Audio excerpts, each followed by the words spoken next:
Hey guys! Welcome to another episode of Girls Glasses God Podcast. Faridah, thank you. You never see me move. It shows that Faridah actually listens to the episode.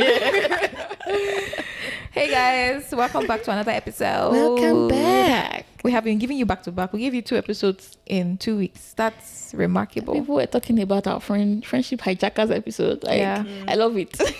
Yeah, because again, these are things that, you know, like we said last week, like these are things that people experience, but nobody really wants talk to say about it because it. it's very weird having a conversation with your friend that somebody hijacked you from you. Like that's such a weird conversation to have. Yeah. It does happen. Like it happens every time. It happens all the time. So everybody's just shy. Yeah. What if the person you're talking to is like a jokester kind of person and the person thinks you're not being serious? No, then you know that they're a jokester. So you But also still bring it up now. in. I mean, not. You also bring it up in a joking way too. And then when the person's not done, you'll not be like, yeah, I know you're laughing, but I'm actually very serious. Yeah. So, but you know your friends better. Yeah. So you know how to approach them. And if you don't know your friends, maybe that's the reason why they stole them from you. I did No, I'm not just say that joking. though.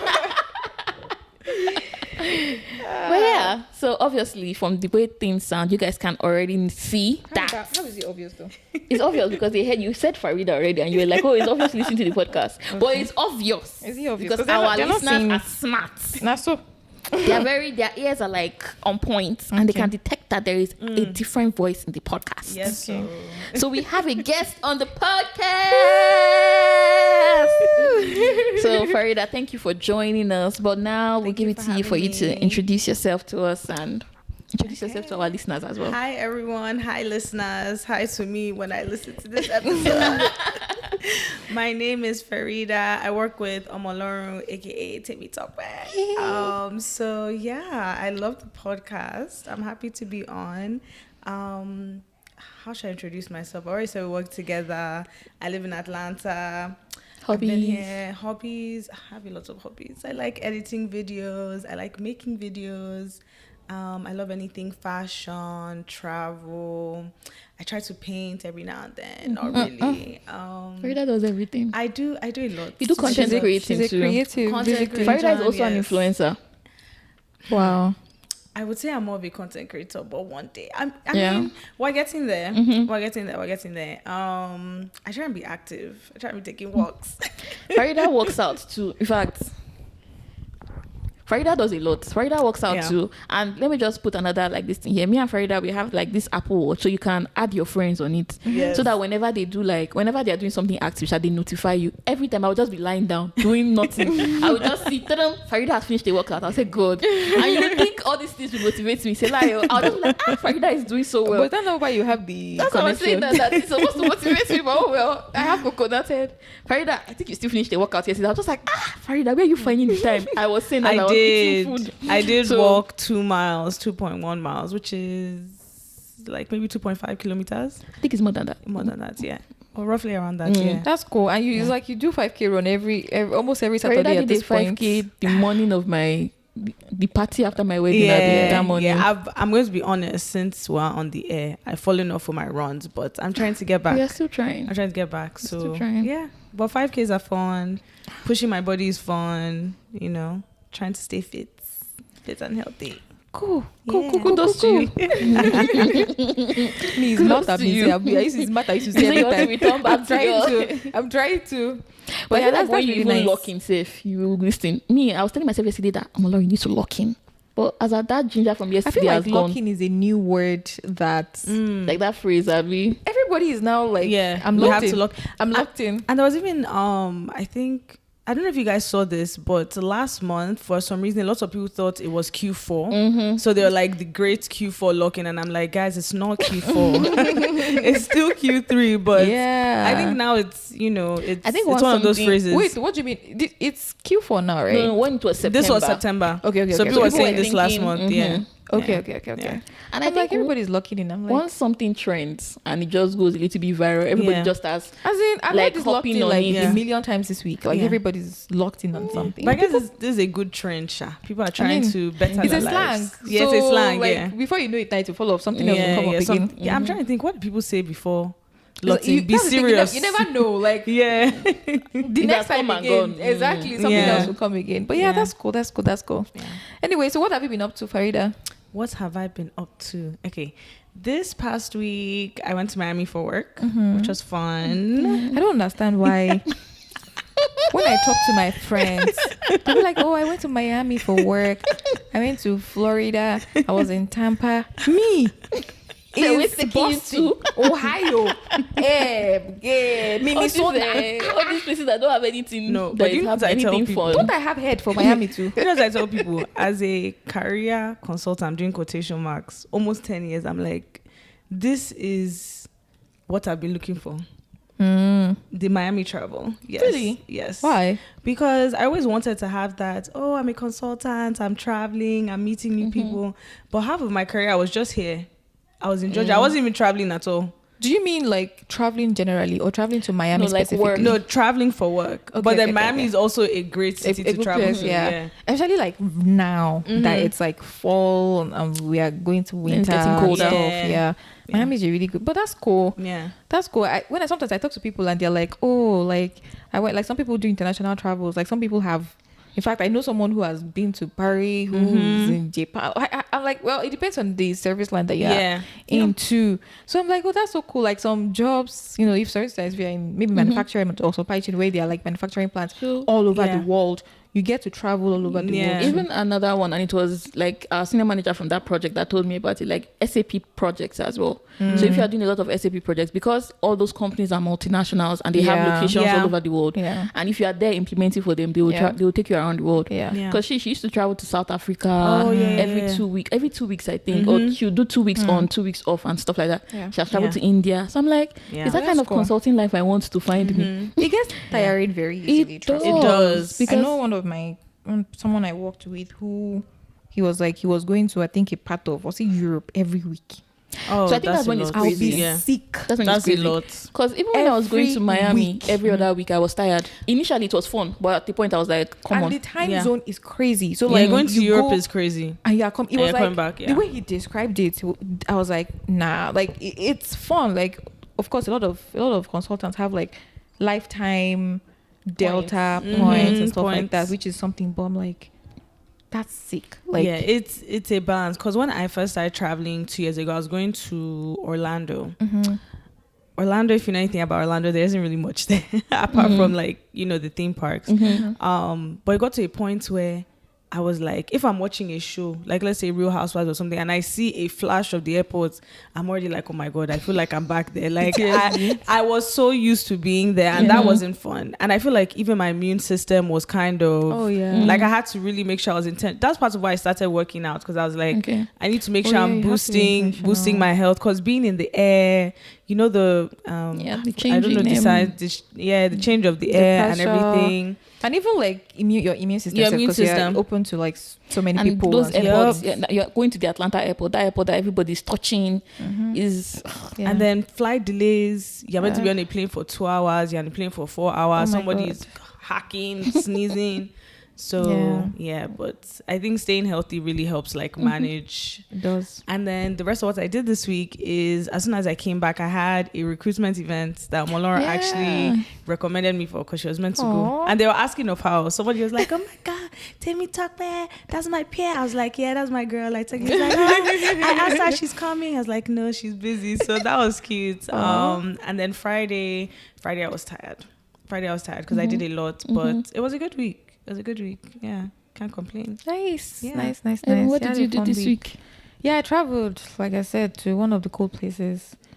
You said the cold places. Yeah, I'm always deployed to the cold places when it's like fall/winter. Yeah. But yeah. So I traveled, came back on Thursday. Like, it was really windy on Monday. In fact, there was actually a plane crash where I was on Monday. Are you serious? Oh, yeah, but it was a smaller plane. I think it was a private plane or something. So like they already sent like a weather thingy. Can't remember what it's called now. A weather report or something. That it was going to be bad. So they were like, oh, like it might be the flight might be delayed and everything. Just a warning, but it wasn't. It was good, but like the flight was supposed to be for like 2 hours 30 minutes. I think it ended up being like 3 hours, like 3 hours 30. Like I was already I was done, man. And then, so the same thing coming back to, like, even when we landed, coming back, it took like 30 minutes for some reason to open the plane. And let me address this thing. Obviously, like, the people that I'm addressing it to, it might not concern them, but I'll still say my own. Why is it that immediately the plane lands, immediately you on the road beside the toilet that don't stand up? Why you always say you beside the toilet? Let me say this, because I booked my flight late, and unfortunately I was like few seats before the toilet. It does not happen often, let me just tell you people now. And I forgot to request for Delta Comfort, what's it called now, upgrade. So when I saw that number 37, I said this number is strange. I'm never 37, but in my head I'm like, maybe the plane is very Maybe big. the plane is up to 50. I'm like, maybe the plane is very big. That's why they go. I say, hey. I'm going to the back. I'm not kidding you guys. Like literally 3 rows before the toilet. I say, wow. Oh my gosh. Yeah, I'm here today. So it baffled me when the plane stopped. Me, I'm by the toilet. So I'm not even, there's no points. Like, you're not getting off anytime soon. Like, and the funny thing is, the plane was not open immediately we landed. So like I don't know what happened, but like there was some form of delay, and I'm not like 30 minutes delay. So at some point the pilot had to say, can everybody actually sit down? Like they were trying to get it, and I'm like, it's good for you people. Go back. That's like to a your walk of seats. shame. You're not beginning from the phone. You'll be like, where are you going to? You'll be walking. I'm like, Walking what with no concern purpose. you? It's so fun. Like everybody's I'm like, you are standing up, and at the end of the day, you most likely still wait for the people in front of you. So what's your point? Yeah. But what if they were just trying to exercise? They're not exercising anything. Because those seats are cramped. They should exercise from the gate to go and pick up their bag. Don't mind them. To go to like go home. immediately you are already grabbing your bag. I say, hey.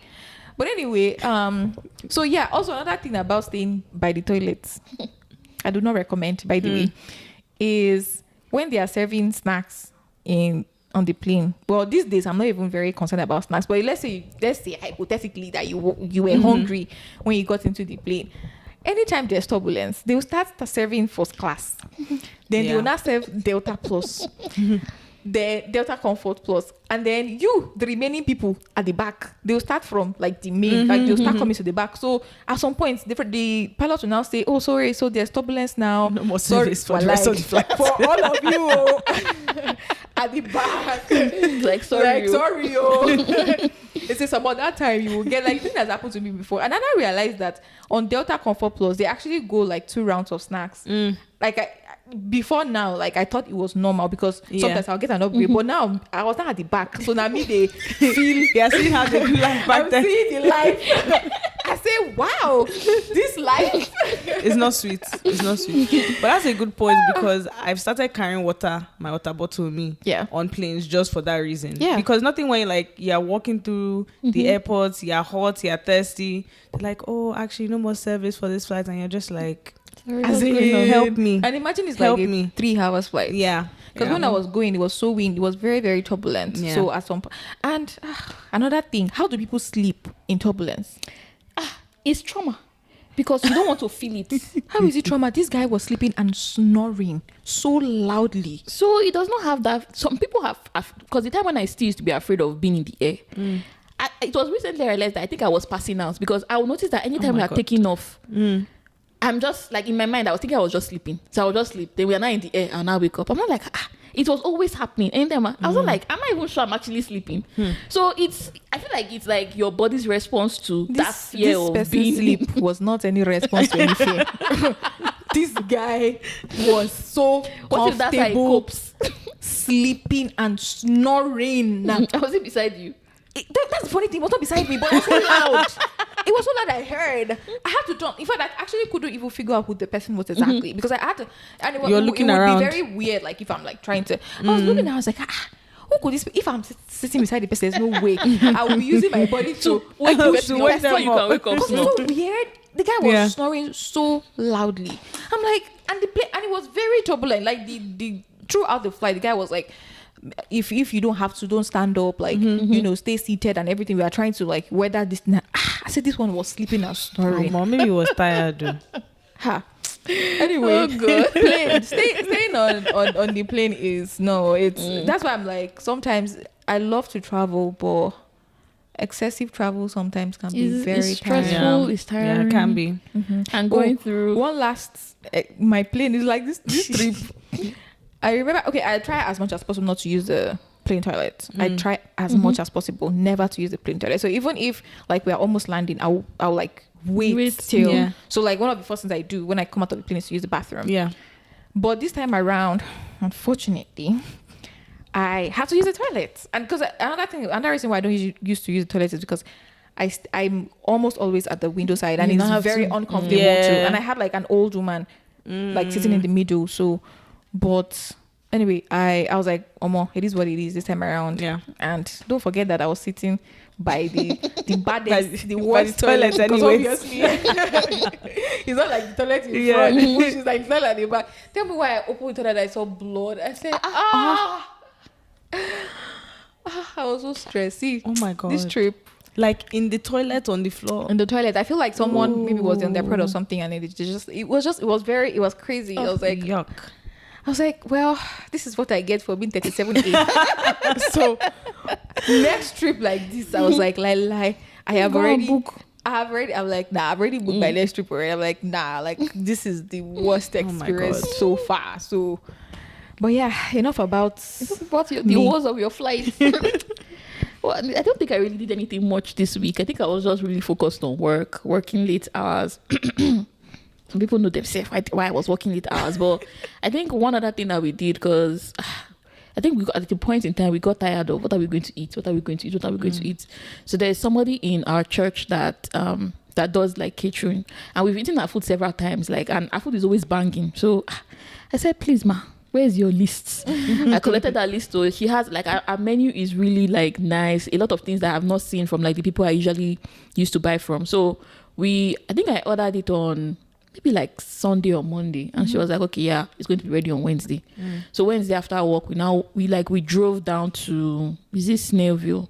That's how we're now coming back. You know how you are driving and I don't know, Atlanta drivers are crazy normally. We were driving, and one guy just, when somebody just swerved from the right lane into our front. I was like, and you know the people that they will swerve into your front and they will not move. Yeah. That's how he just kept on. It was like he was chasing us. We now said, go your way. Don't do anything again. We now moved. We now saw that there was like an accident. Like somebody hit the other person. It was like very, very terrible. So I think the thing just happened like just as we got there. So I was just like, thank you, Jesus. So like, thank God. Like all of them were fine. The car was scattered. Wow. Like, but we didn't see anybody on the floor. They were still standing. I was like, thank God. Is it the same car that was swerving? Okay. So me, I was still thinking that, are we sure it's not this daddy that was doing left and right, up and down?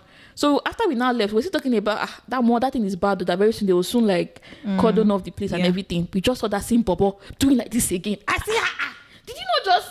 Sometimes, and when maybe sometimes you're not focusing while you're driving, maybe you're something you just be like, okay, you will not pay attention. I'm like, is this not the time you're supposed to pay attention? You just saw this, but apparently he has coconut head because he continued doing worse than that on the highway. I'm like, well, just be going your way. So that was that. We went to pick up the food, and since then I've not been thinking about what do I want to eat. I just go to the fridge. There's food. I see it and I eat. So at least that stress is not there. And then what else have I done this week again? I don't think I've done anything. Okay, yes, I was organizing what they call it. So we've been saying that we want to hang out. I finally put everybody, and I've also been using mouths to say that, oh, you guys, we should hang out. Hang out. I've not put any effort. So finally, I put everybody in a group. I say, oh yeah, when are you going to be available? We picked this thing. So finally, we've decided on the day, the dates, the activity, and hopefully by God's grace, it will come to pass and it will be a great one. Yeah. So that's all I did. It was a boring week. I'm sorry. Compared to Miami and flights, I don't have anything much. All the flights is just because there's flight gist. There's really nothing. Everything that I said so far is flight gist. One other thing I forgot to mention is I was in church yesterday. Like we did a small group sprint, and it was about marriage. Yeah, we did like family series in church, which is like amazing. Yeah. So we spoke about parenting, and then the pastors had their kids, children, 20 and 16, come on stage to ask them questions, and then they asked them questions. It was really nice. Like I'll watch it. I can send. Well, I usually put this in on my status. I haven't done that in a while, but I'll do that today. It was actually really cute, and in my head I'm like, this could never be Nigeria because Oh my God, you just reminded me. I saw this video on TikTok, a Ghanaian lady, and she was like, things my African parents do that will make other African parents go insane. And she was like, for example, every Friday, their parents would take them out. Even if they did something bad in school, their parents would take them out, maybe buy them ice cream or something. You really get ice cream when you come like first in class. Yeah, Yes. but they're like by doing that they had an open line of communication with their parents. Like they were never scared to tell their parents things. Anything. I didn't finish watching it, but I was like, I know a lot of people in the comments are going to be like, no. I really hope that we can have a maybe mother-daughter episode or something like that that'd be cute. at some point, because it's like there's so many things that children want to say to their parents now that they are older. That, and I feel like some parents also have regrets over some of the ways that they raise their kids. That's why they treat their grandchildren better. Some don't even have the opportunities to be in their children's life anymore, because they've severed that connection. That connection, and it's just crazy. Maybe one of these days is something that we can work on. Let me put it down, because all this, like a mother-daughter episode, like really nice. Just be free. It could even be like a reconciliation episode in a way. So I just before, okay, let me write that down first. Mother-daughter. I saw a video too sometime this week with Chimamanda, and I don't know how old the video is or how recent it is. She was talking about how these days, I think they asked her, like, somebody asked her a question, I can't remember what the question was, but she was like, oh, these days that she has been feeling a lot of regret about her relationship with her mother. And I don't know if her mother is late now. It sounded maybe she died last year. So that means it's still a recent interview. And she was saying that she was feeling a lot of regret about her relationship with her mother, because some things that she's seeing now, she's not like, when she's thinking back on how she must have handled those things with her mother, it's like, it's not necessary. Like sometimes when you just think back and you're like, you judge your parents, especially our mothers, we judge especially as daughters and as women, we tend to judge our mothers very, very harshly. And we don't. So she was just talking about how now she's thinking about all those things, and she's like, she's grieving the fact that she does not, she cannot have the opportunity to talk to her again. So she now like did like an open call that if there's anybody right now that is in that same situation and you still have like your mom in your life, or you guys are going through things, that just like extend grace. That's what she was saying, like extend grace.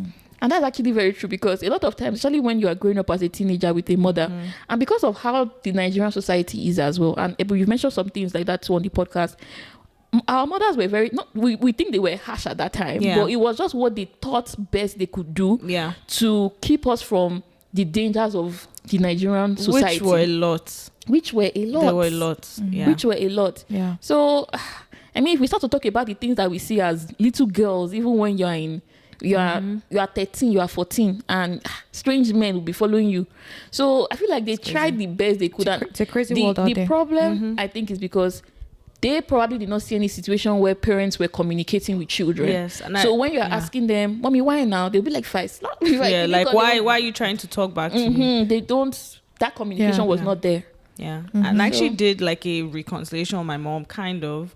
But there are times, like, let's say I meet young children, and I'm just like, what is going on in your home? So I've actually called my mom to be like, oh my God, thank you so much for like doing X, Y, and Z. Like, now I understand, now that I'm around other children. And from talking to her and other people her age, like you said, a lot of them, based on how they were raised, they didn't have that open line of communication. So even now, you know how people say, like, you know, the oldest child really gets the harshness of your parents, and then the young. So like, even me talking to my sister, her interaction. I'm the oldest. And my mom is also the oldest in her family. So talking to my sister, talking to my mom, and just seeing the way dynamics have changed, and even things now that I can say to my mom I would have never dreamed of.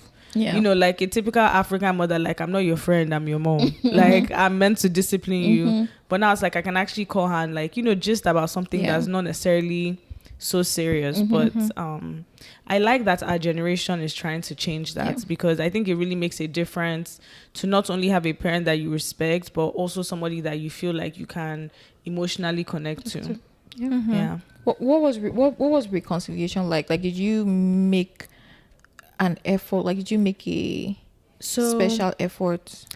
Honestly, it was very casual. Like, I mean, my mom and I talk, but it was a thing of like, oh, let's say, for example, we're talking about, because my mom is still very active in my secondary school. Like, I went to the same school for elementary, secondary. So I think we're just gisting about what's going on in school. I was like, oh, like, maybe I said something like, oh, somebody bullied me or something. And she was like, oh, how come you never told me? And I'm like, I didn't know I could talk to you about stuff like that. You know, so it was a very casual thing. And she was like, oh, like, I wish you had told me. And I'm like, I didn't know that was an option. Like, I thought I was just meant to tell you about serious things. So a lot of them have been very casual, like things that just come up. Or like literally I see some very naughty children. I'm like, oh, no. Thank God for my parents, because discipline. I mean, I feel like there's a difference between like some of the very intense discipline you see in Nigerian households, but even just, you know, being able to be respectful of your elders, even your peers. I feel like that's something. Courtesy. Yeah, so I think we've talked about this before, Omo-Olorun, like something even American society, and I think you guys have talked about this on your podcast. The way people interact is very, very different from the upbringing we had in Nigeria, and a lot of it I think has to do with like discipline and just being polite. I think the culture also has something to do about it. Culture of respect. Yeah, there's so much. Our culture has a lot ingrained inside of it. I was talking to Kachi today, and he was telling me about some other things, and I was like, yeah, like there's something ingrained in our culture, and it's more like, you are my child. It's like you owe me. Like there's an expectation of you like, I control you, like I have ownership of you in a way. And like I said before, like when parents grow older, they start to realize that maybe it was not that deep. Maybe I could have done better. And then you now start seeing them try to make effort. For some people, it's good. Like it still works. But for some people, the relationship has been severed so bad that some parents are not in their children's life because they just don't see them that way. So, and another thing I wanted to mention is that I feel like Nigerian parents also take their frustration on their children. Very, very true. So it's like they go to work. The economy is bad normally. So you go to work and then maybe someone says something at you, or someone, I don't know, like something just happened and you can't talk to them. And like you can't talk back at those people, and then you come back home and then your children say, mommy, I want ice cream. And then the first thing you say, see the plate on the sink. What happens is the plate on the sink, and then like there's something that people say that there's no way you can, like, imagine that you maybe to that deal you now stood up, you're like, my mom is coming, let me go and do this, you now wash plates, you now clean this thing, and then your mother just comes back, pam, and the first thing is, did you not hear me outside? And from there, you not hear me trying to open the door. Everything just goes, everything goes downhill. Like there is no, let me take a step back, let me take a breather. Even if it's, let me not talk to these people, let me actually just release everything I'm coming with. But like a lot of people face frustration, even like the beating and the disciplining and all of those stuffs are out of frustration and not exactly at addressing the problem. So that's what it is. Like nobody's saying don't discipline your child. Like you should, but it should not be out of the frustration of what you're facing. And I don't want to say I don't blame a lot of people, but like the economy is so hard. Like even now it's even harder. Like you see a woman who maybe earns, I don't know, minimum wage or something, and had to walk like some distance to get home so that they will not spend on transport under the hot sun. Maybe it was even raining and one fine car just smashed. They just slashed. They don't even stop and say sorry. They'll just go. And then this woman is just like, oh my God. Like obviously, like the woman is already venting. So like you get home and then you see one teeny tiny thing, and then the first thing you do is all of those things that you have decompressed. It's just like, let it out. So I think something I've been seeing very recently, you know, people make a lot of jokes, and I think one of the jokes that have been trending recently is how, and I don't know, you guys might see that as well, but people are very, very outspoken about not having children these days, and how like that's their own policy on, I'm not going to have kids. So people make a lot of jokes online, and I think one I've been seeing very recently is somebody maybe in their car, or you're recording and you're just like, oh my God, the kind of day I've had today, if I had any small tiny human being coming to say, oh mommy, that I would just give up, like you know. And it just goes back to what you're saying about how all these frustrations and everything, and so that's one. And I think the second part as well is something I've also seen people say before, is that a lot of times, especially for African parents, right, in relation to how they treat their children, they don't treat their children with the same level of respect they treat other human beings. Like people in society, like the way you would talk to your child, like when your child is asking you something and you are giving this sarcastic response, put it on my head, kinikon. It's like if you take yourself out of that situation and you're just talking to a normal person and they ask you that question, you will never respond like that. Yeah. So why do you feel you have to respond to your own flesh and blood, somebody you're training like that? Own them in a way. Yeah. And that's because you just made me think of something that even those that would say that outside the home is because they're saying to people they think are also less than them, right? Like maybe domestic staff or something. And that even shows how big the problem can be.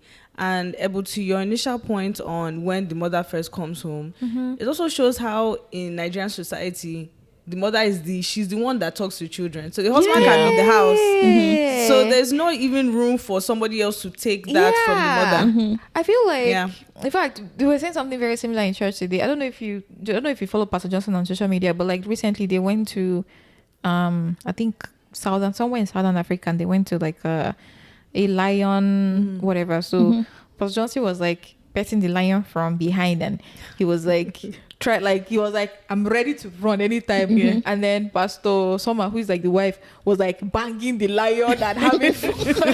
At some point, he stood up and was like, girl, let's move. And she was still there. She was like, go back. And then like they now painted an illustration of, you should play according to your strength. But in a typical Nigerian home, there's always this good cop, bad cop thing going on. And it's usually it always falls on the woman who is the bad cop and the man who is the good cop. Yeah. Like for the longest time, I would think, my mom is the stricter one. And my dad is. It's not like he's not strict, but like he's more lax compared to my mom. So I would most likely like talk to my dad about something. And then it's not like, obviously like he would listen, he's a great listener, he will listen to you, but it doesn't mean that he will solve your problem for you. But the fact that he will like literally just listen to you, at the end of the day, he will still defer to whatever your mother says. And then your mother will now be the one to be like, go and kneel down. You have done this. You have done that. And I think very early I told myself I'd never want to be the bad cop. Even in my friendship these days, like I know some of my friends that they hate confrontation. They will not be like, Ebun, help me. I'm like, nah, I am not helping you tell this person no. If you can't say no, then I'm sorry. But like, I will not be that girl who is the mean one, who is if it comes to me, like if I want to say no, I'll say no, but I will not say no on your behalf. Because there's something about being a bad cop where everybody don't see anything aside you being a bad cop. You don't see anything good that you're doing. And like, our parents, our mothers, like we said, like they have the reason for doing what they're doing. Like, again, like we are having, this generation is getting better. Like our parents, at least for, I don't know, like our mothers and maybe great grandmothers, they had jobs, right? My mom had a job, but she would still come back and take care of the home. So she sees more. She has more interaction with the children. She sees more of the stupid things that the children are doing. So she's more angrier, but like, I'm coming from work and you are here just doing nothing or doing exactly. You are running up and down. Exactly. You're asking me stupid questions. Can you eat ice cream?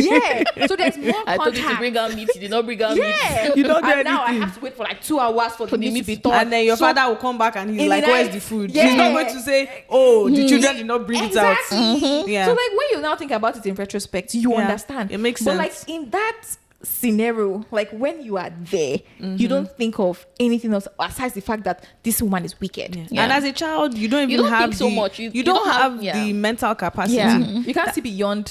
Which is why even the way some people, to your point, discipline children, I'm just like, I always tell people my parents didn't beat me that much, but the times they did, me, I have coconut head, I'll just be like, why are you beating me? Like, I was never like, I shouldn't do this again, because I'm just like, it wasn't a direct correlation. The beating was just like, you're not happy what I did. But it wasn't like, this is why what you did was not good. And this is what you should do instead. But my dad was the one who would sit you down. Like, I remember my dad sometimes, he would sit me down and tell me, and I'll start crying because I feel so bad. I'm just like, oh my God, I disappointed you. But beating, I'm just like, doesn't do anything. I'm in pain, but like I don't know what I did wrong. Like I know something is wrong, but I don't know what it is. I don't know why. I don't know how to change my mom beat. No, she did more of the beating. And I think sometimes she'll be like, she will now tell my dad, because when she sees that she's being the bad cop, she'll not tell my dad to be the one to beat her. I don't think I'll my dad would give me like 2 strokes of cake. He said, bring your hand. I feel like my dad only did it once because my mom was like, you have to do it. You have to. And he was like, sorry. I think the funniest thing that ever happened to us is I think there was a time, all these things we're talking about now. So I think we did everything we're supposed to do. But we're not like, mommy always comes back and she always finds something to use to beat us. I mean, she always finds a reason to beat us. You know, went to go and hide the Orogu that they use. My mom came and said, we've not thrown away those beans. She said, where's that Orogu? She knows. You hit the Orogu. Let's go and bring Koboko. So you think this you think you are wise. You're not going to put yourself inside trouble more. So, but looking back, it's funny now. Yeah, it's funny now in hindsight. And I think because they were able to balance it a little bit. But there are some people that to them, it was like they beat shaggy. And that's it. Yeah. There's some beating I heard about. Like, I don't know if you guys ever heard about when they will beat you so much, your skin cuts. They'll not put pepper. Oh, that's crazy. To me, that's abuse. That's abuse. Even there was one I saw too that the guy was like, he did something that he knew that his parents were going to beat him. That he came home, nothing was happening. Like everybody just acted normal. I'm like, all this psychological play. Yeah. He said you everybody already just acted know normal, that. that he went to sleep. It was Oh from my sleep God. they beat him. I'm Jesus. like, that's wicked. It's actually wicked. Because how can somebody be sleeping and you just start using? Even you you woke know, up I'm from sure sleep. he the way he slept, he knew that Something was coming. He said Which he woke is that up from level of sleep being psychological beaten. damage. I'm like, these my are God. children. Like, Yeah. like, have you spoken to like a 9-year-old before? Like, what are they saying? Like, obviously not like that. No, like, but literally, they what are they small. Like, what are they saying? saying? Yeah. That you are not using psychological play to like, go that's so and sit down. innocent. It's like, That's so innocent, like the Bible says. So it's just like there's a level of beating, of even shouting that you give to a child, and they're just like, they don't understand. because it's not clicking. Yeah, they don't understand. That brings. And I another think the yet. thing about beating is, I'm not saying don't beat though. Sometimes Like, you spend need the to rod beat for the child. you need Yeah. to beat. Yeah. But like, why are you beating is what is. And to what end? Yeah, because it's like, oh yeah, and beating should not be like you put pepper. Like that's just Yeah, that's sick. insane. It's sick. Beat them to the point that they are that's bleeding. insane. Yeah. No. So well, a lot of parents have regrets, and I think I've also mentioned this before on the podcast that some of them, in their mind, they did better than how they were raised. Right, like in comparison to how, like, so you scary. can only raise a child the way you know how to, and that's why firstborns take the heat because they're like the guinea pig, literally, and then the last one is like just chilling and saying nonsense with Saying his And the whatever. funny thing is And that I'm like, eh? when you now hear them talking, I'll be like, daddy will not take this. So you not be like, Becky, you not be waiting for daddy to come to now. You not say, daddy, see what she said. Daddy not be like, oh, don't worry, she's a small girl. Just like, that thing, I heard it a lot with my last born. I know our last born was spoiled at the point. Because it was always she's a small girl. Like, even, I think the realization did not come to my mind that she's no longer a small girl until I think last year when I was like, she's literally the same age as one of our friends. Like, 1 or 2 years younger. And I was like, wait though. So you know how because maybe you guys grew up together, you're always just seeing them as that 5-year-old, 10-year-old person. So until I had to put it in context of, wait though, you and this person are the same age. And this person that I'm like, oh, you're my friend, you're my party. I'm like, hey, daddy, I went on our group chat and I was like, Tolu is, I think, how old is she? I can't remember what she was. Maybe she's 24. I was like, Tolu is 24 years old. She's not like, yes, now. I said, no, you don't understand. She's not a small girl anymore. No, that's how I feel about my sister too. We're 4 years apart, and I think I told her last year she's officially entered her 20s in my head.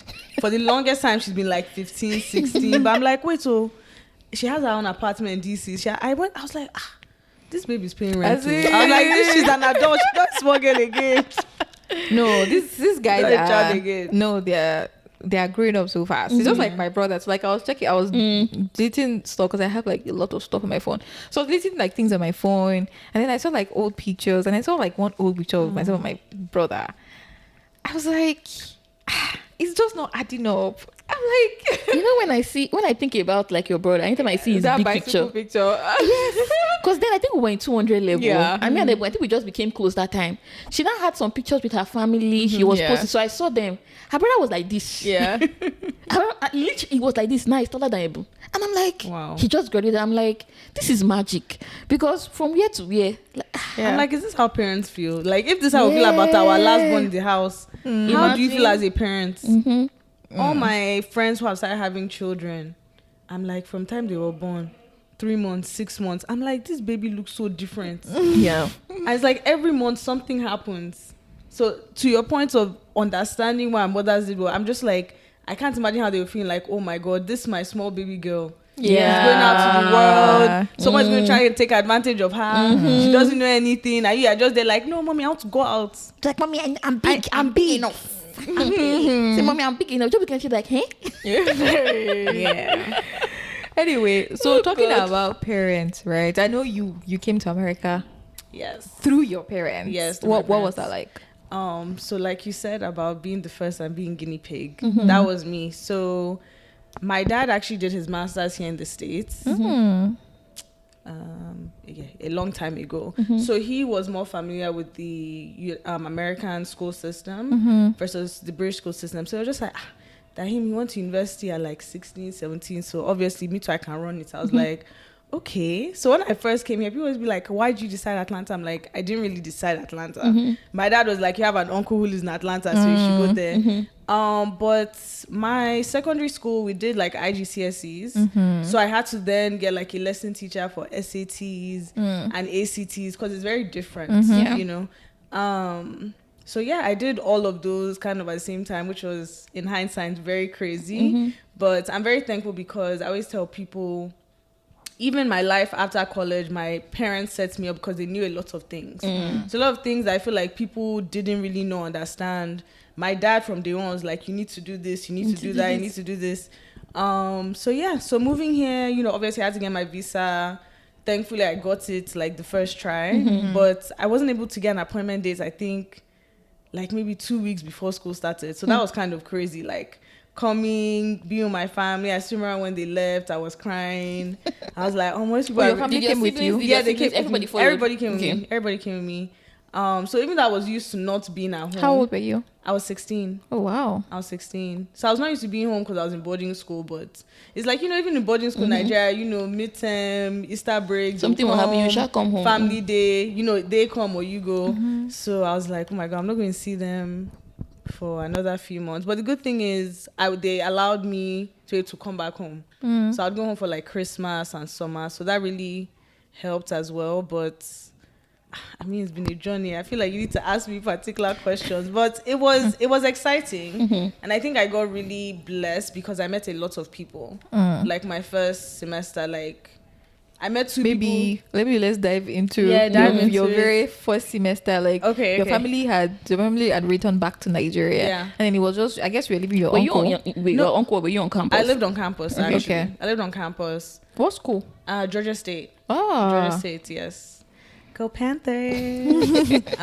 So I joined the African Students Association. Was it immediately you joined? Was it immediately you started school? I think we started school in August, maybe by September. I don't even know how I found out about it, to be honest.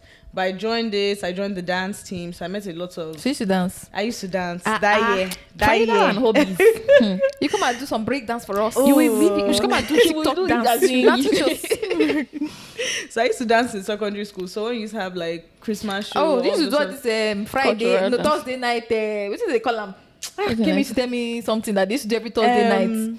That's when you're in body school. They say, I don't know if it's Thursday or Friday. I wasn't weekly. Social nights. Actually, do we have social nights? I don't know, but you were telling me that they will not school come had a lot of social events. night. That's when you know people that have talents.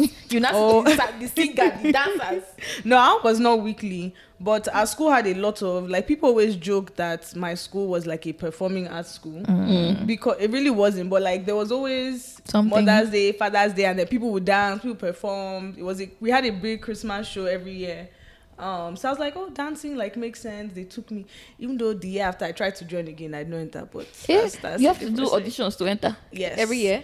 Yes, but you know what? I'll be honest.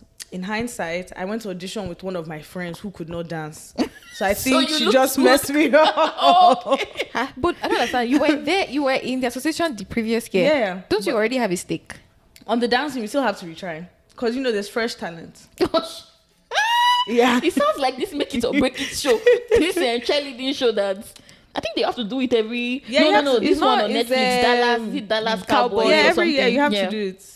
You have to do it. Do you not say sorry? Fresh how did talent. you feel? Yeah, fresh talent. Honestly, how did I feel? I think I was a bit sad, but like looking back, that babe that I went to dance with, I was like, where did you see it? I was like, Faridah, you messed up. Now you messed up. So when you put it a dual we did dance like or a something? dual dance. I didn't know how she convinced me to do that dual dance. Are you still friends with me, babe? No. I'll talk about this later, but when I moved to America, this is why I started seeing all the things your parents like. You know how your mother will see someone and be like, this person is not your friend.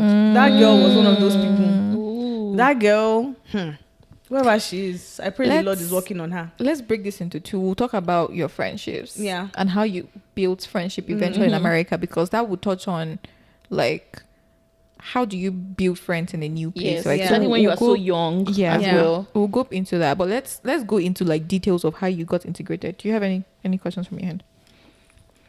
No, I think I guess another question again that will also put some things in context was this your first time you were in America, or had you been here previously, like on vacation or something like that? I'd been here on vacation. So I'd been here on vacation, but I had never left like the suburbs of where I was staying. So my uncle lives like south of Atlanta, kind of close to the city. So my version of America was that, and I think we had gone to like Florida to see some other family, but I'd actually never been downtown Atlanta.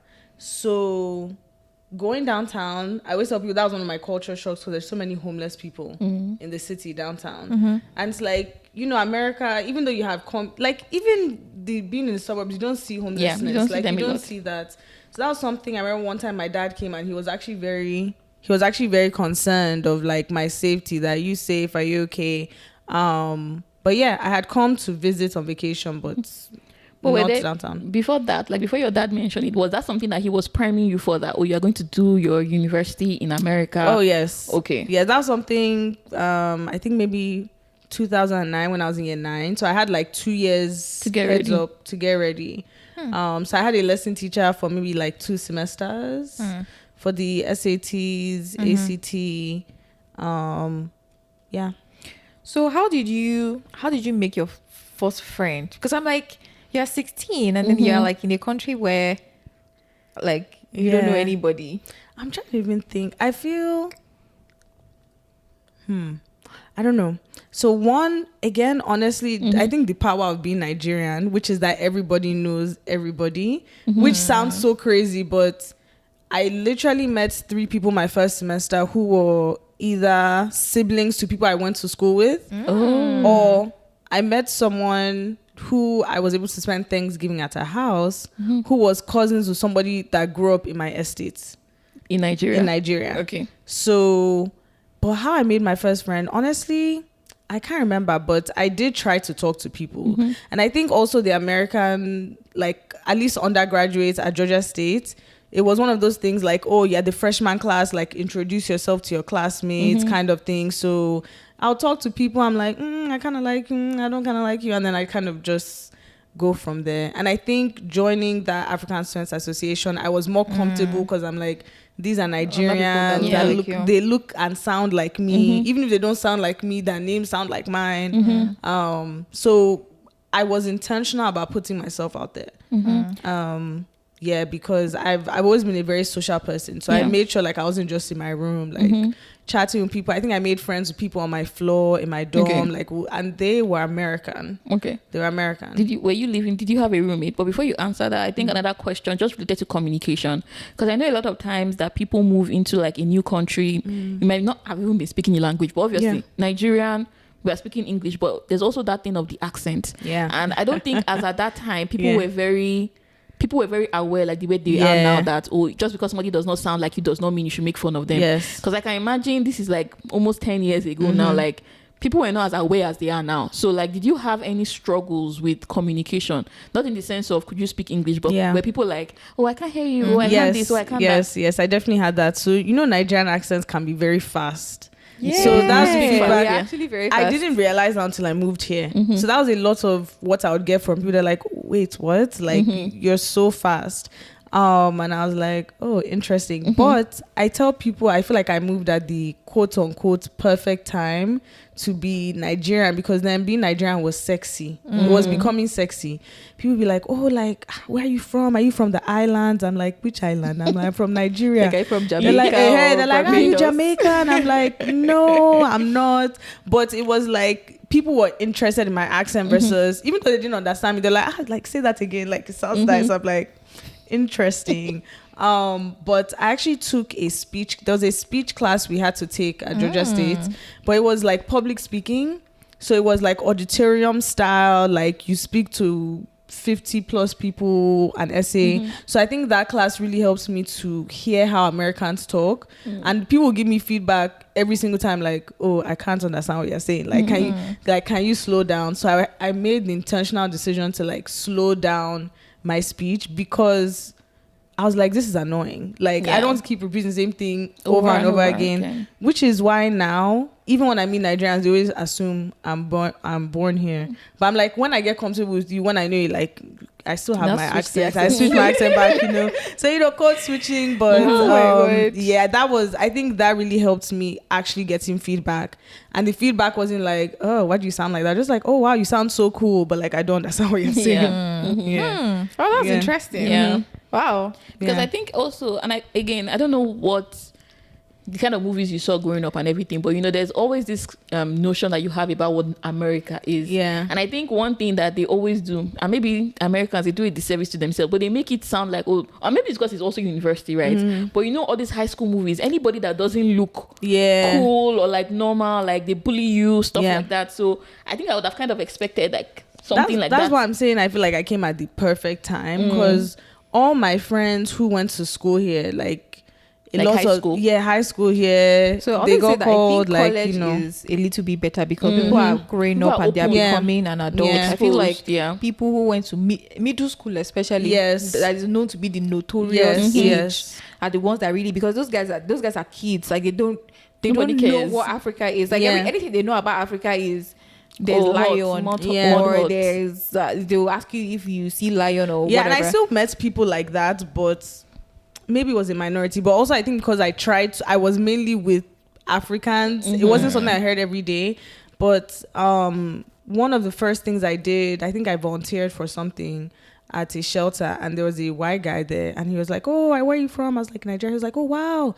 So like, one thing, culture shock again about America, is how I want to use the right word for this, how Americans ask you questions about anything, right? So he was like, oh, you're Nigerian, like, you must be rich, or like, are you on a scholarship? And I'm like, dude, I met you 30 seconds ago, like, that's weird.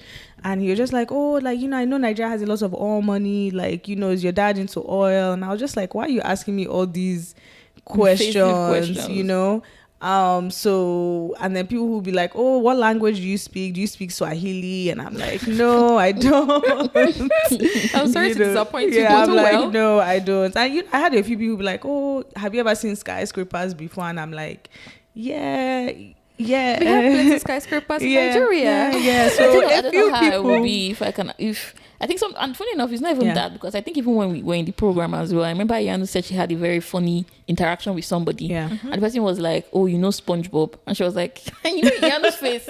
Yanu has you can tell what she's thinking from her face. And she was just like, sorry, what do you mean? So that's fine. Okay, let's talk about friendships.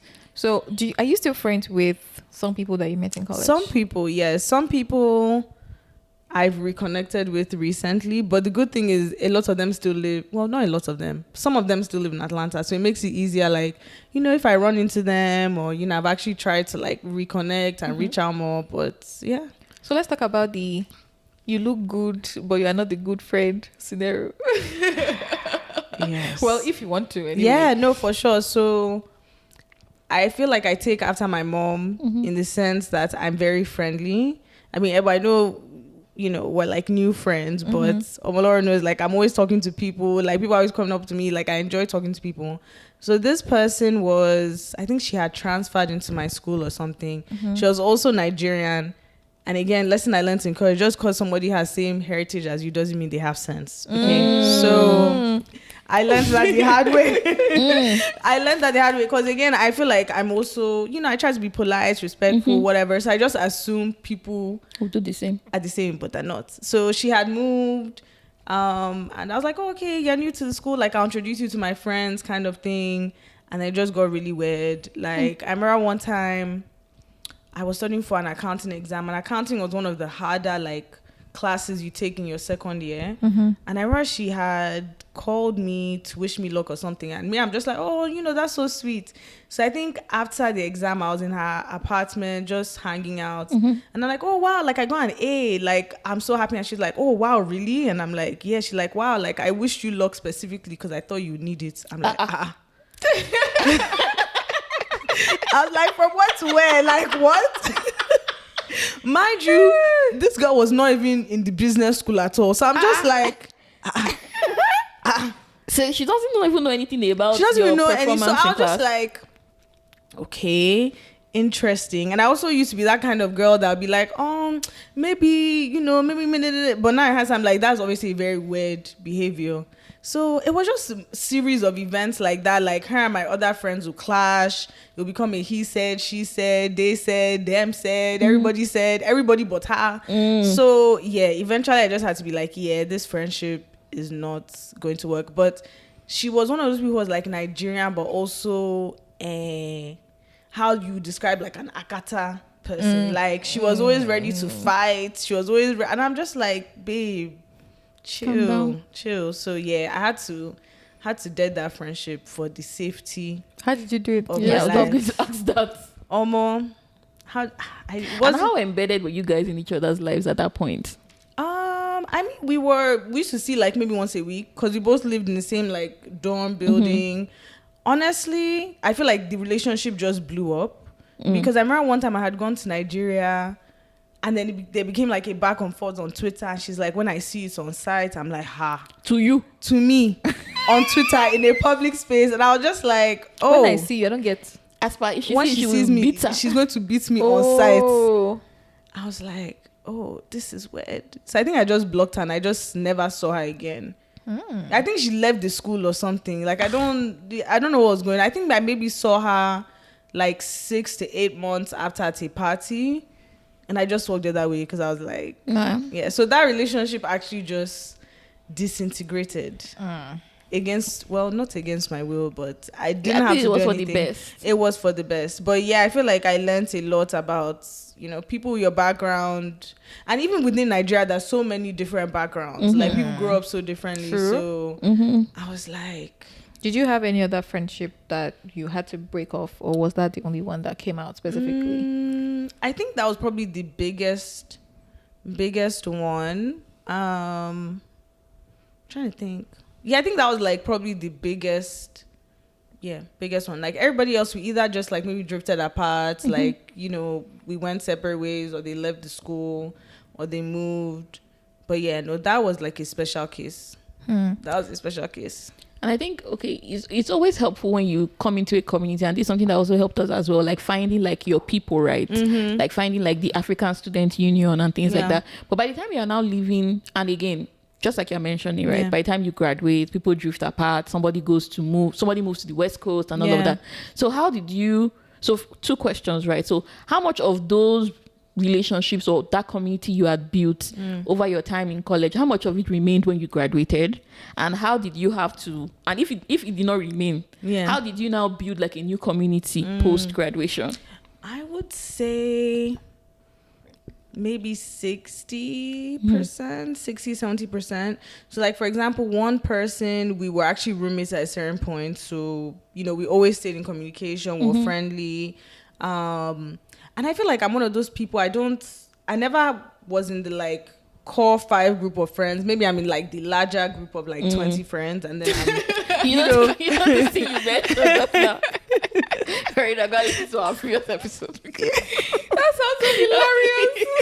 Like I'm always at the end. I'm like, yeah, because I just feel like, like me personally, I feel like they're friends for different things. They're friends for different things. And even as you people said in my introduction, I like to do a lot of things. So some of my friends like to run. Some of my friends are like, let's go out and eat. Some of my friends are like, let's just on the phone. So like, there's different levels. And I feel like in uni, ASA, we had a lot of events. So there are a lot of people that like, they were maybe on the dance team with me, or maybe they were also on the executive board with me, or some people I see them all the time, but like we don't have a deeper relationship, but we all have the same friends kind of. It's a group of people yes. So it was more like that versus like I had the 5 core people. I think maybe my freshman year I joined a group of friends, but then at this time, this was before I found Christ. So I feel like they were like the churchy girls. So like there's lots of things we didn't really do together, and I was just like, I feel like I'm joining the group, but I'm not part of the group. Okay. That makes sense. That's so fair. yeah, I was like, yeah, but we're so cool. But how did I make friends? Honestly, the same way I did in uni. I just started going to events. I just started going to things I was interested in, and then I feel like when you keep seeing people over and over again, you kind of start a relationship with them. Yeah, that was pretty much it. I feel like that's a roundabout way to answer your question. No, but you still answered it. And I think is the biggest thing that we always talk about, right? Community. Because a lot of times, you also mentioned it, like you put in that effort of what are the things I like doing? Because that's always the first place for you to find like-minded people in the things that you do, the hobbies and everything. Because at the end of the day, like you have to find, like how will you find those people? You have to be actually actively do something about it. Yeah, and right? America is so big. Like it's so easy to be like, oh yeah, I'm going to meet people, but like if you just go to, and even for us that work in corporate America, like you don't necessarily make those deep relationships with your coworkers. So if you're just depending on work and going home, because not even everybody goes to church or has like a third, I think they call it like a third space or whatever, you're not going to meet people. You're going to become one of those people that just has friends online. But they don't know anything about you. They don't actually show up for you. So something I learned when I left uni was like being intentional on like building those relationships, and even people I went to uni with, like being intentional, like, oh yeah, like I know you moved back home, like you know, back home maybe North Georgia, whatever, but maybe once a month or once a quarter or something, let's be intentional and get together and actually do something. Or like taking trips, like you know, taking trips was also like a big, because then I was like, okay, I have money now, so I'm like, okay, you know, let's travel, let's pull our money together. So yeah, I think, do you have any? No, continue. I was going to say the natural transition now is like getting your first job. And I know it to be different for you because obviously you left home, you left Nigeria as a teenager. But was that experience, do you think your experience like getting your first job, working in corporate America, do you think that experience was different from a typical like not grad student, but like a typical undergrad student that just finished? Or do you think like there was any influence from the time you had already spent in college? Was there any difference for you? You mean like when I started working? Like when you started working versus like somebody that was born and bred here and they started working. Do you think there were any differences based on like? I would say like number one is the fact that I was on a visa. So I feel like even though people were looking for jobs, I was like, I need a job if I want to stay in this country. But I think with the group of friends I had, we were all graduating together. So we're all like, this job is hiring, or this is what this interview was like. So we're doing all of that. But I had the additional pressure of, if I don't get a job, am I moving back to Nigeria? Am I going to grad school? I actually took my GRE and GMAT as well at the time. Wasn't so great, but it was like, even if I don't get a job, let me have other options. But I feel like when I first started working, the dynamic was different because I was working like in tech consulting. So my coworkers, I graduated at 20. They were already like 20 years older than me. So like 40, 45-year-old men. So that I couldn't really make relationships with them. But I feel like that made me lean more on my community of friends I already had. Because I'm like, at work, I just feel like I'm here to do my job and go home. I can't really have interpersonal relationships. And they were also all friends. I actually remember like my coworkers, they're like, oh, you know, we're going to go up to the cabin with our kids this weekend. And I was just like, I'm a kid, please. I was like, okay, that's cool. They were not, they were not telling me, they were just gisting with themselves. And I was just there like, nice. Silent one, you'd be like, okay, cool. Yeah, I was like, I love that for you guys. That's so nice. That's so nice. But I would say, yeah, the biggest difference for me was just, is this company going to sponsor? Can I actually stay here? Versus, you know, people who are born and raised in America is just like, oh, it's a job. Yeah. You know, and there was that other layer. But granted, back then, it wasn't as complicated as it is now. So, yeah. What did you miss the most after you left Nigeria? What? What, especially when you first moved here? I mean, my friends. Or what did you struggle with the most? Okay, let me say, what did you struggle with the most? What did I struggle with the most? Was there anything that you had a hard time adjusting to? Was there anything you were like, oh, this is so different from, like, you know, how it is done where I'm coming from? That's a really good question. I'm trying to think. Let me answer the first version of the question while I'm thinking. But what I miss the most, so obviously my family and my friends. Actually, 99% of my friends all moved to the UK versus the US. So it was kind of like, I'm so thankful I moved when there was like FaceTime and iMessage and we could communicate. And my parents were just like, even though I was never home, I was like, if I near them, they would just say call away. And now it's like they're call away, but like across seas. But I would say, what did I miss the most? Honestly, I don't know. Because I feel like Nigerian food, I'm very picky. Like I love like my rice. I don't really care much for like swallow and stuff. But yeah, maybe the weather. I don't know. Like maybe the weather. I never really adjusted well to the cold. Like every fall, I would get like really bad flus because I felt like my body was just in shock. So yeah, I think the weather. So it got to a point where some classes, if attendance was not mandatory, sorry mom and dad if you're listening to this, I just wouldn't go to class. I'll just be like, my friend should give me notes or something. But the weather was really hard for me. But everything else, I feel like because I was so immersed in it and because I knew I was going to go back home soon, because semester is August, September, October, November, December. So it was like 5 months and then I was going back home.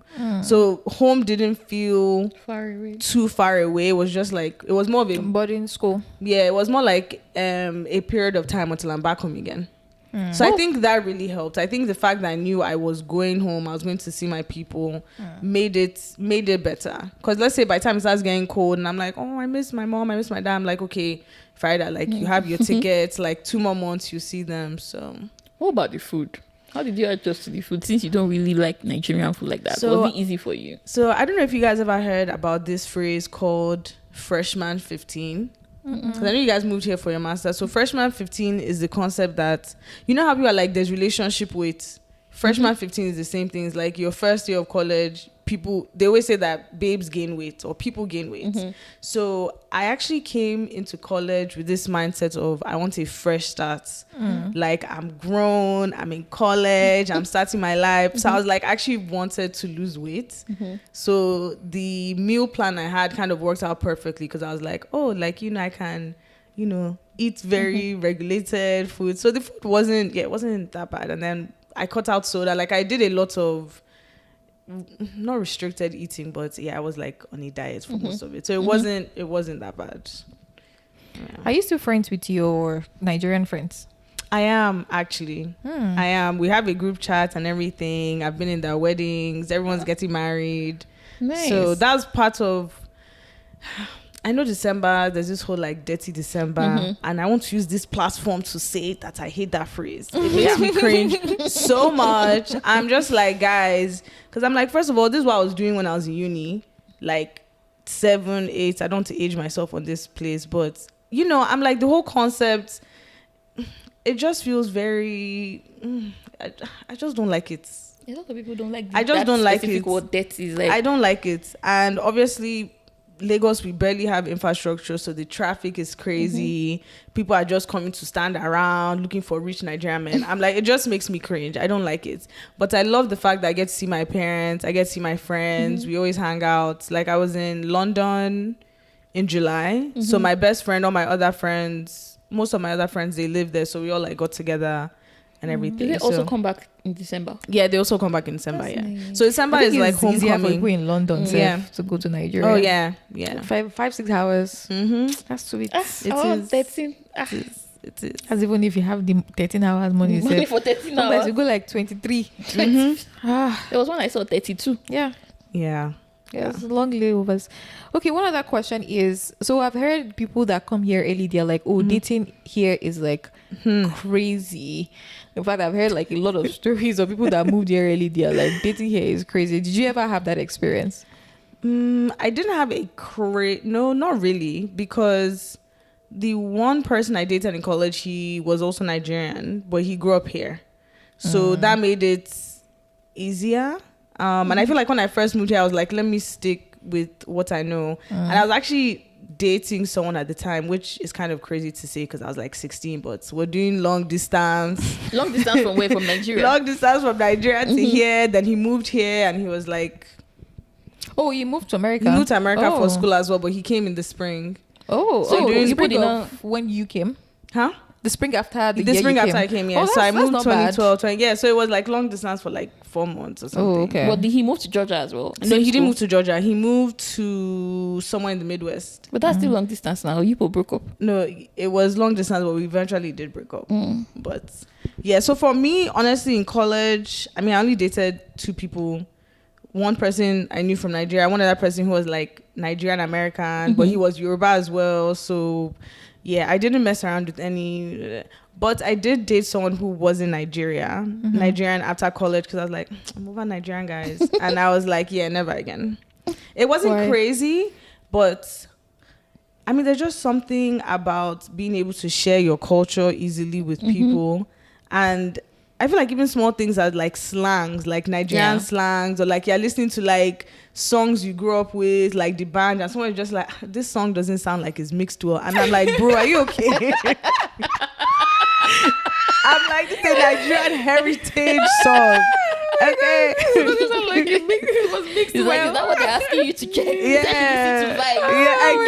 You're thinking about technicality of the mix. Oh my god. Yeah, so stuff like that. I mean, like he was a nice guy, but it's just like when I started getting older being like my mid-20s, I'm like, do I really want to marry someone who I have to explain all these things in my culture to? And the answer was no. So we had to wrap that up. But I saw a lot of craziness, but I wasn't really part of it because I'm just like, I don't have, and I always used to try and scare guys off for my age, but it didn't always work.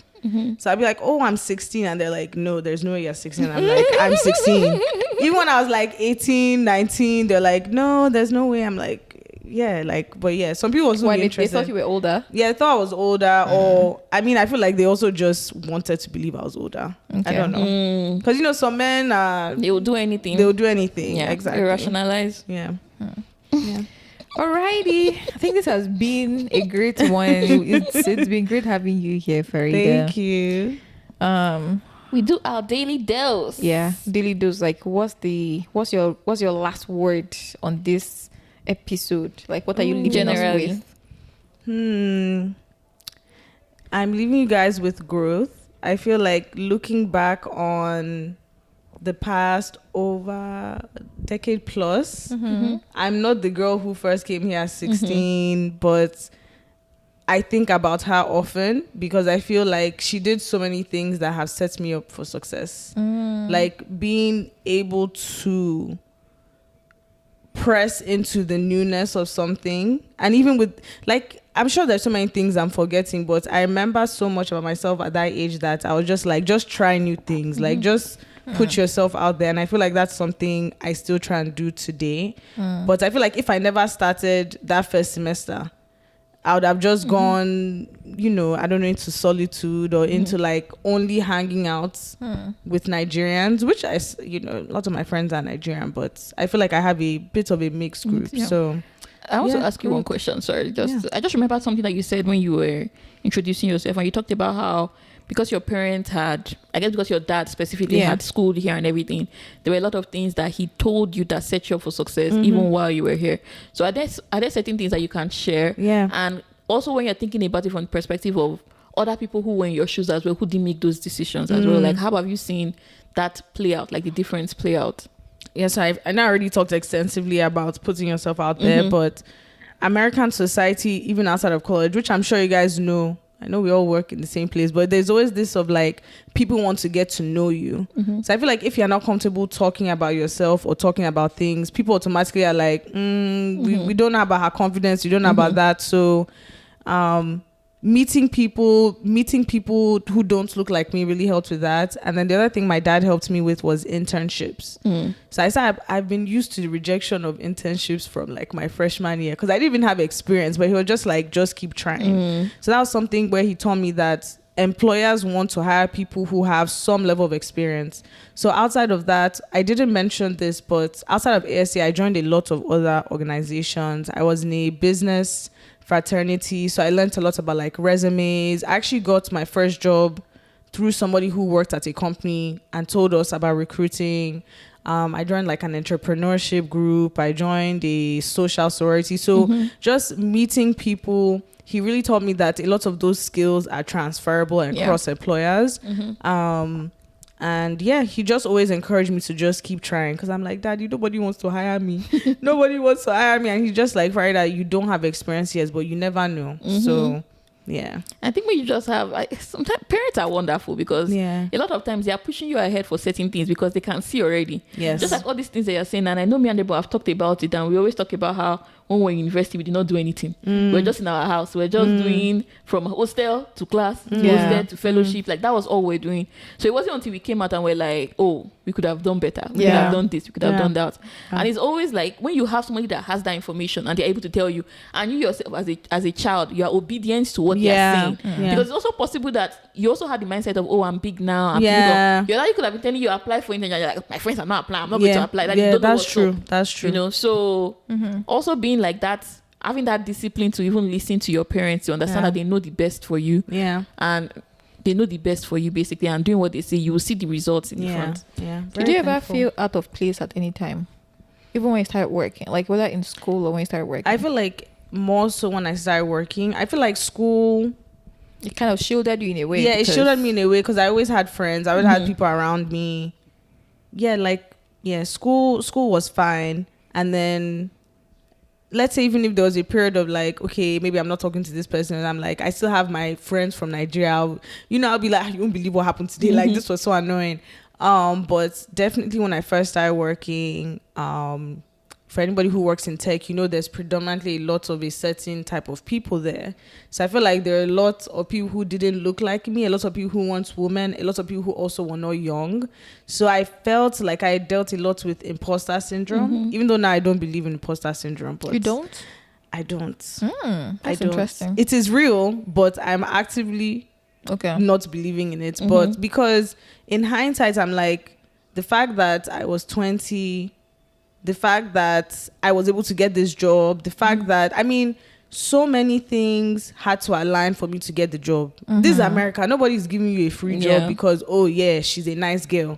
Like they want you to handle business. They want you to handle things. So I'm just like, and that's something my dad was also telling me a lot at the time. But at this point, it's not that I wasn't obedient. It's that my mind was too full of fear. I was too in my head. And I remember we had this conversation. I was like, Daddy, I think I need to go to therapy. I think I need to talk to somebody, because my head. And he's just like, yeah, it's on your head. And I'm like, I know, that's the problem. Like, it's in my head. I can't stop thinking about it. But he was just like, if you even look at like Nigeria and you compare like how much money you're making, what you're doing, like you're going to see that the situation you're in is actually really not that bad. You just don't feel confident in what you're doing because this is new to you. But he's like, when you think about all the criteria, all the interviews you had to go through, it was not... You deserve to be there. Exactly, you deserve to be there. So that's something I struggled with for maybe like the first 2 years of my career, just feeling like I fit in, just feeling like I had value to provide. And then in hindsight, I'm just like, I remember when I left my first job, my manager at the time was like, oh my God, we're going to miss you so much. You've been such an ass. And I was just like, was I? Madu. I'm like, Madu. But yeah, I think that was my biggest thing. I can relate to that. It's so funny. Like, when would you give you a comment like, oh, really? I'm like, oh. Really? Yeah. Like, thank you. I mean, I don't see why it lies, so I guess it's true. But that was my biggest struggle. Like, feeling like I was meant to be there, and then also feeling like nobody looked like me, which is why I prefer my current employer, even though not everybody looks like us, but yes. We're all here, and then we're all like, same age. I feel like it's better. My other employer just like, that was really giving, do your job and go home. How did you overcome it, or you did not until you just changed your employer? I feel like a lot of soul searching, a lot of talking. I'm really just talking through the situation, getting out of my head, because I'm trying to think. The other podcast I told you guys I did with my sister was probably when I was in my old employer, and I was like, her and her friend, they want me to come and talk. Clearly, like, I must be doing something right, you know. So I feel like having people, and I have a lot of people reach out to me like, oh, I want to get into consulting, and I'm like, okay, like I'm like, you know, so I feel like so some form of validation, even external validation, which is really good too, because it fuels your level of confidence, because you're like, oh, like, you know, you feel good when someone says, oh, you know, we'd like to have you, and then you're also providing value to that person. So for me, it's like, if somebody can benefit from what I'm saying, then clearly there is some value there.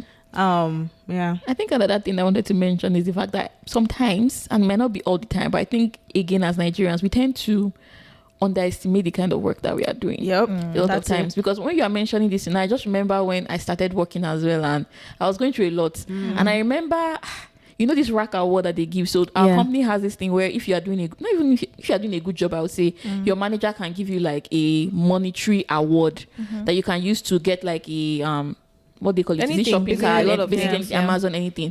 And I remember the one that our manager gave me, and the note he wrote, there was like, oh, thank you, Tim, you are doing such a hard work. I was like, am I working hard? Because I just felt like I was not doing enough. But at that point, it felt like, okay, maybe I'm actually doing something. I'm not actually realizing that what I'm doing is valuable, right? I think that's the nature of our job too, because our job is very reliant on validation from whether the people you are working with, people you are working for.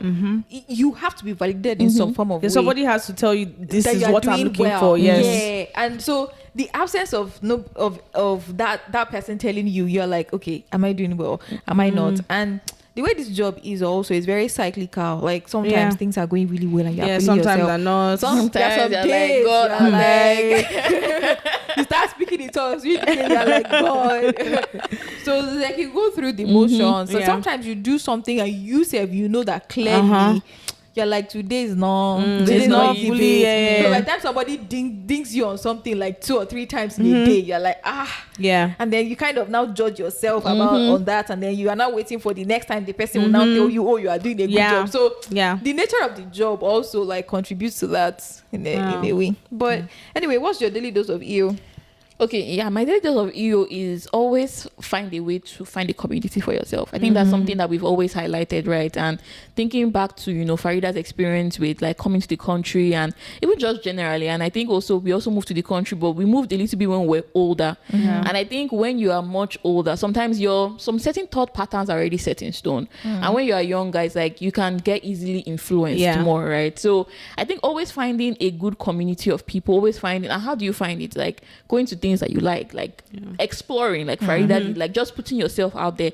But again, when you are older, sometimes you might, depending on your mindset, you might not really be open to exploring as much as you can if you're a bit younger, right? But just, you know, take that leap, right? Like some people are saying, oh, they've been in this country, they've not had friends, or you hear, okay, maybe you went to school somewhere, you now had to move to a different state, and now it's like starting over. It's life. Something will always happen where sometimes you have to start over. So, but you can't continue to complain about it and then expect like something different. There was one really good like quote I saw online. I think I saw it sometime this week, and the person was saying that you cannot expect the reward. Like you can't be thinking of something that you want and you want that reward for it, but you don't want to go through the process of getting that reward. The sacrifice. So don't bother wanting it for yourself. So it's just like, for example, somebody is saying, oh, I want to have 6 packs, I want to have abs, and you're like, oh, I love it. But now they're telling you, okay, you need to wake up, go to the gym by 6, and you're like, no. So if you can't go through that discipline process, don't dream of that 6 pack, right?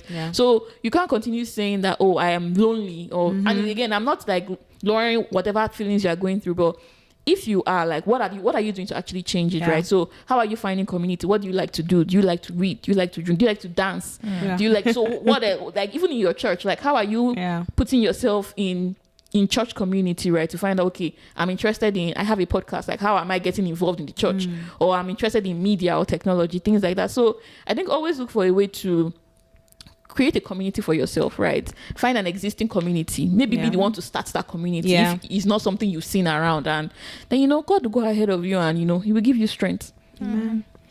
So my today's dose is that quote that you said, that the fact that someone is from your heritage does not mean that they are wise.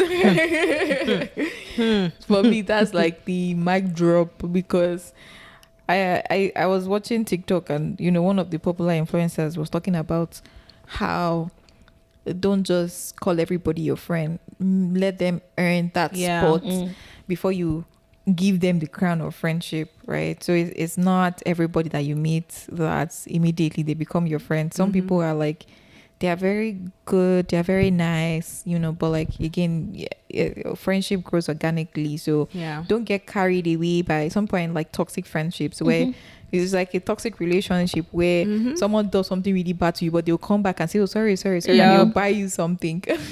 So like, be careful. Like in all these things, like if you have, even if when you join a community and then you start to talk to people, you have acquaintances, and then pray about like your friendship and let God guide people to you. So be very careful, because you are not better than the people that you're around. You are not better than your friends, basically. So I think we've come to the end of this episode. How do you feel, Faridah? I feel good.